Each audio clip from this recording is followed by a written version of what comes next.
So I'm going to do that now. Miles Vich. Miles A. Vich has championed humanistic and transpersonal psychology and served in many consulting and editorial capacities for both humanistic and transpersonal psychology since the 1960s. Miles worked closely with Tony Sudish, Abraham Maslow, and other founders and leaders in humanistic psychology and transpersonal psychology from the early 60s through his retirement as the editor of the Journal of Transpersonal Psychology in 1999. Since then, Miles has continued to contribute articles and book reviews to the Journal of Transpersonal Psychology, serve as a resourcer and advisor to younger colleagues like me, for example, and has returned to his earlier pursuit as a painter. In short, his CV reads like a concise history of both fields of professional practice. Miles' earliest formal association was to participate in an invited observer at the first conference on humanistic psychology in 1964 at Old Saybrook, Connecticut, and Wesleyan University of Psychology, and from 1968 through 1970 as the editor of the Journal of Humanistic Psychology. After Abraham Maslow's untimely death in 1970, in close collaboration with Bertha Maslow, Miles served as the consulting and technical editor of The Farther Reaches of Human Nature, the book for which Maslow is known worldwide. Wow. Yeah. This guy. Right here. Okay.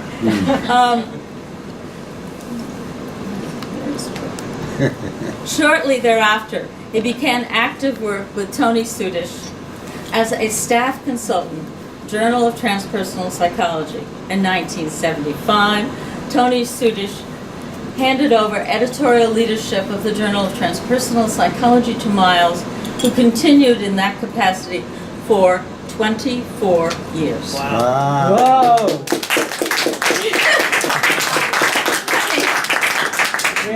What do you do with that? Celebrate. Clap.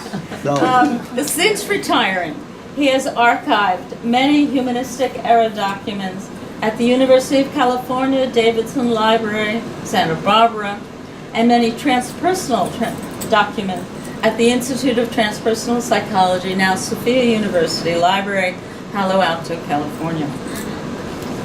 APA Division 32, the Society for Humanistic Psychology, and the members of humanistic and transpersonal communities worldwide are honored to award you the Abraham Maslow Heritage Award.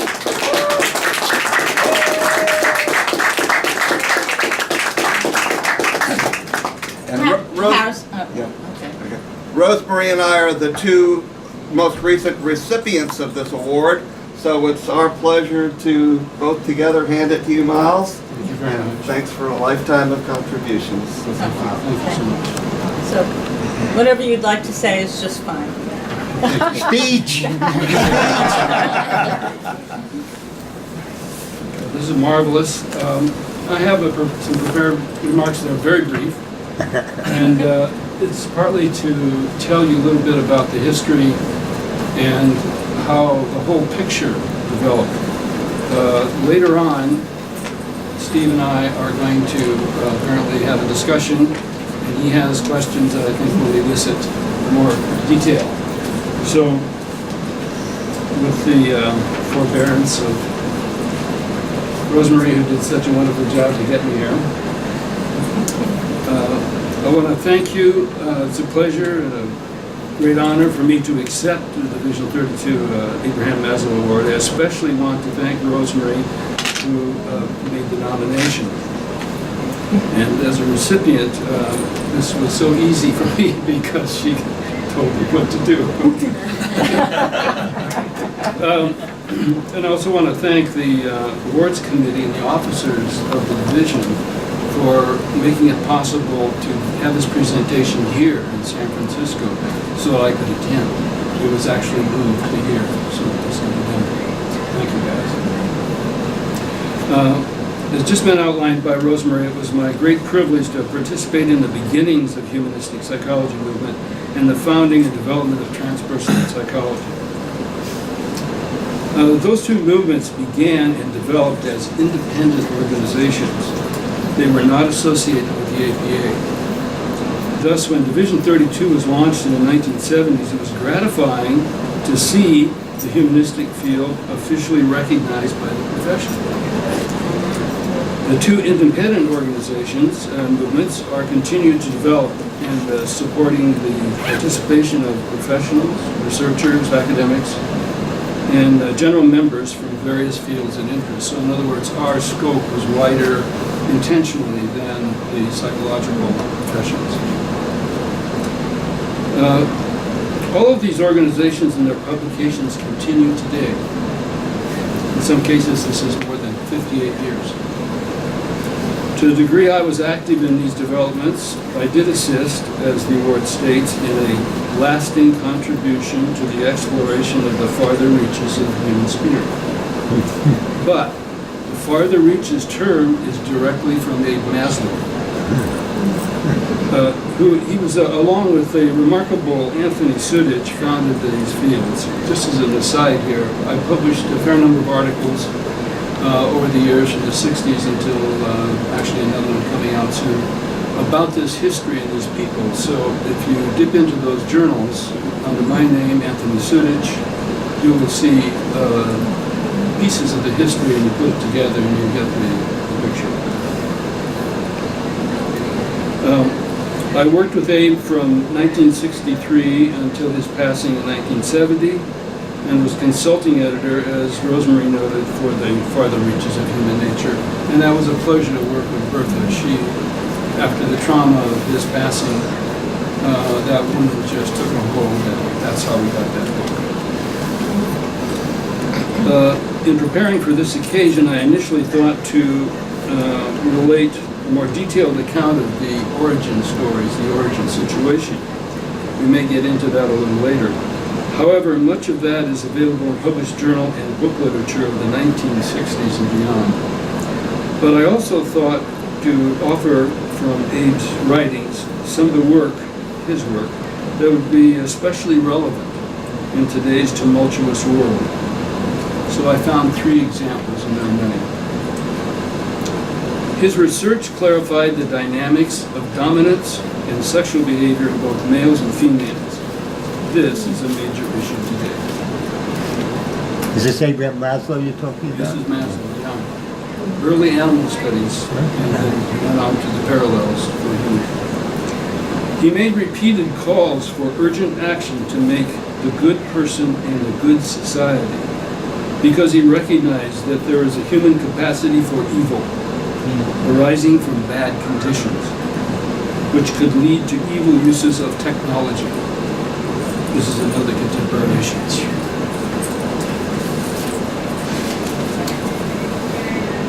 He saw a way through the intractable problem of good and evil by integrating them. And as another aside here, in the current summer issue of this division's journal, Christine Winston has an excellent article on paradox and Maslow and how he resolved it. I really recommend that to you. So he wanted to integrate them, and he did this by, and I'm going to give some quotes here directly from him, deriving from humanistic and transpersonal psychology a viable political philosophy and set of political procedures. And then he goes on to detail one by one the axioms of humanistic psychology and then show what each of these means or implies on the larger social and political scene. These proposals are relevant today, perhaps more than ever. There are, of course, many more insights and recommendations in Abe Maslow's work. Although it is now 48 years since his passing, the psychologies that he and hundreds, if not thousands of others have nurtured and expanded are needed as never before. Each of us has an important and contributing role to play in an unclear future. Everyone here is equipped to be, and I assume is, aware of our increasing societal problems and the uncertainty of our planetary prospects.